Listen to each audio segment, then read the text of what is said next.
We've had a quick look at how we can use a for loop to iterate over each element within an array. Now let's have a look at a construct that we can use in Perl that is made specifically for use with lists. This is the for each loop. Now the for each loop is syntactically quite similar to a while loop or a for loop. But instead of using a condition in here, or the three parts of a for loop, we simply feed it the name of the list itself. And then, very similarly, we have a set of procedures or statements that form a block to be carried out for each element of the array. Let's move over to our text editor and see how that plays out. Let's set up a simple array here, and this is going to be names of some films. And then we're going to use our for each loop here. We simply give the for each loop the name of our element as its argument, and then we set up whatever we want within the block of statements. Now, in order to access each element of the array, we can't simply say films with the I scalar variable, as we could with the for loop. We're not actually creating an I variable. We're not using a number to iterate through each element. Instead, we're simply asking Perl to look at each element within the list.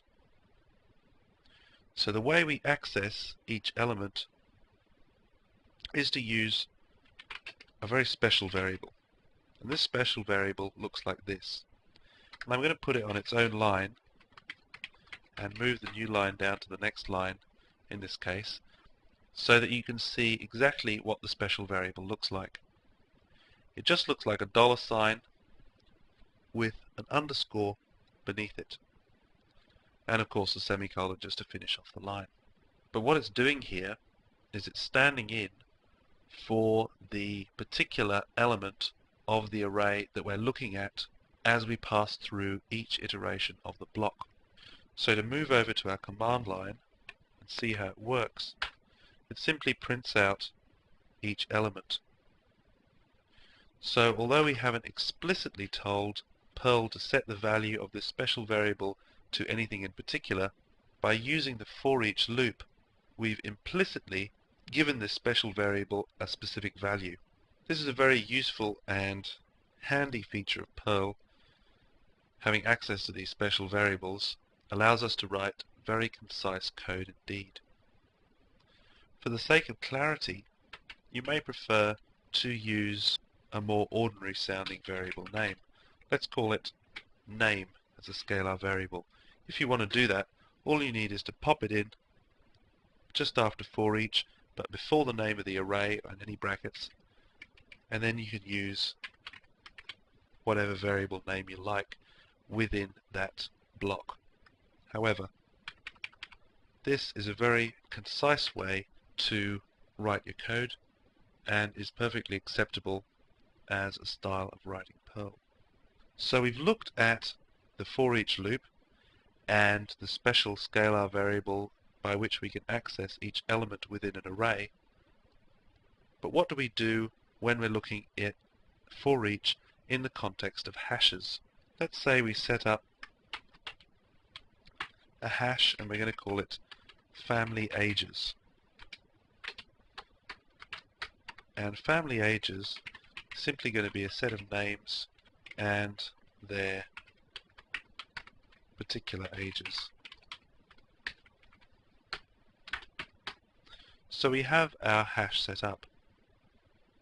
When we go, however, to use our for each loop, it's not just a simple matter of accessing each element. Within a hash, each element has two parts, the key and the value.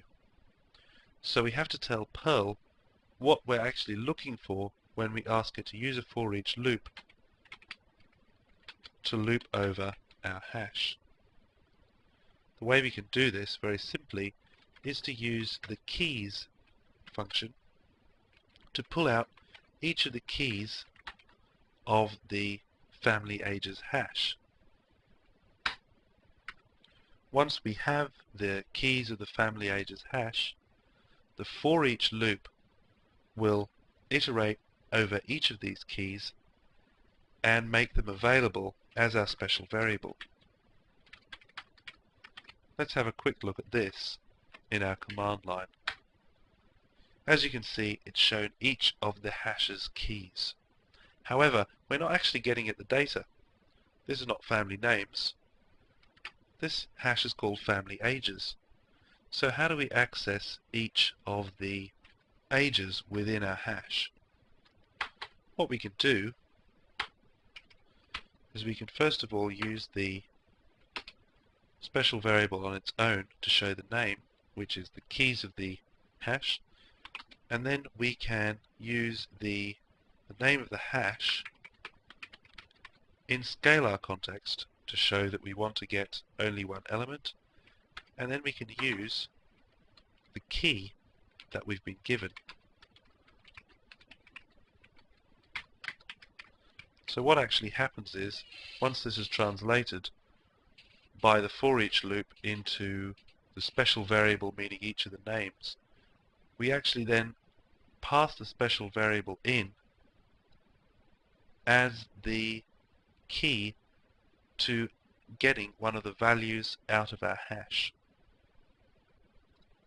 So if we move over to our command line and run our loop again, we're able to, by using the keys function and the foreach loop and the special variable, we're able to pull out both the keys and the values from the hash.